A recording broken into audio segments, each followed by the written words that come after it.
माबा गोरोन्थि माने मावाब्लाबो जोंनि स्टेटमेन्टखौ होयोब्ला जोंखौ रायग्रा बुंग्रा गोबां ओंखारो। बिथांमोना हारिनि स्वार्थखौ जलान्जलि होनानै राजनीतिक स्वार्थनि थाखाय जुदि बेबायदि खोथाखौ इस्ताहाराव लिरोब्ला बिथांमोनखौ बुंग्रा मानसिखौ जोङो नुवाखै।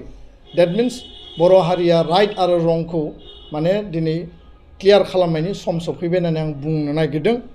गुबुन मोनसेया जाहैबाय जे जोंनि ख्रिस्ट' सिबियारि जोंनि मानगोनां आइ आफा रायजो राजानिसिम मोनसे भुवा माने अपप्रचार प्रपागान्डा नेरेटिभ तयार खालामनानै दिनै राजनीतिक दोलोफ्रा मेनलि माने जोङो नुनायाव दिनै माने BPF बा हाग्रामा महिलारि बिथांमोननि टीमा प्रसार खालामबाय थादों।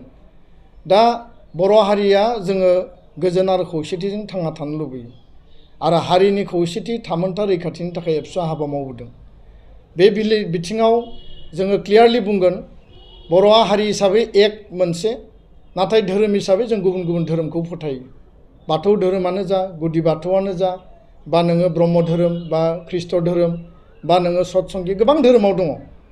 जों धोरोमनि फारागथिखौ मालाबाबो लायाखै। सम आरो थासारिनि बुब्लियाव जोङो गुबुन गुबुन धोरोमाव जोङो फोथायबाय, नाथाय हारि हिसाबै जोङो खौसे। आरो बेखायनो भारतआ सेकुलार कान्ट्रि हिसाबै जोंहा बयहाबो इकुवेल राइट्स आरो मर्यादा दङ। खोथाया जाहैबाय जे हिलिं प्रेक्टिसेस प्रिभेन्सन एक्ट 2024 आसाम बिधान सभायाव मोनसे आयेन लाबोदों। बे आयेननि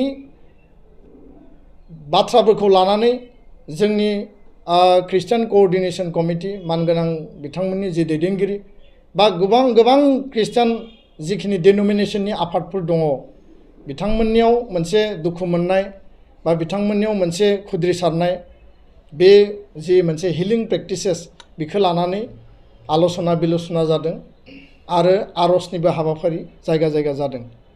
बे बाथ्राखौ जों मिथिनानै जोंनिफ्रायबो गुबुन गुबुन लेयाराव रायलायनाय जादों आरो बुजिनो नाजादों हिलिं प्रेक्टिसेस एक्टआव आसलते मा दङ।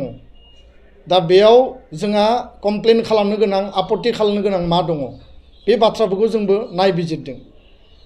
बिधान सभायाव जेला बे बिलखौ पास खालामो बेयाव डिबेट आरो आर्गुमेन्ट जादों MLA फोरनि गेजेराव आरो गिबि मन्त्रि डक्टर हिमन्त बिश्व शर्माया स्पष्टीकरण होदों।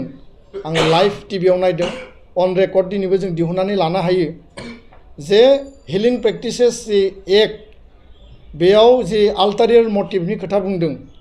दा बे बाथ्रायावथ' गिबि मन्थ्रिया बुंदों जे इलेक्शननि टाइमाव आजमल बिथाङा माने दैयाव फु मारिनानै माने भट बियो आरो बे आल्टारियर मटिभआव गोलैयो, गतिके बेबायदि खामानिया जाहाथे जाया बे बाथ्राखौ बिथाङा स्पष्ट बुंदों।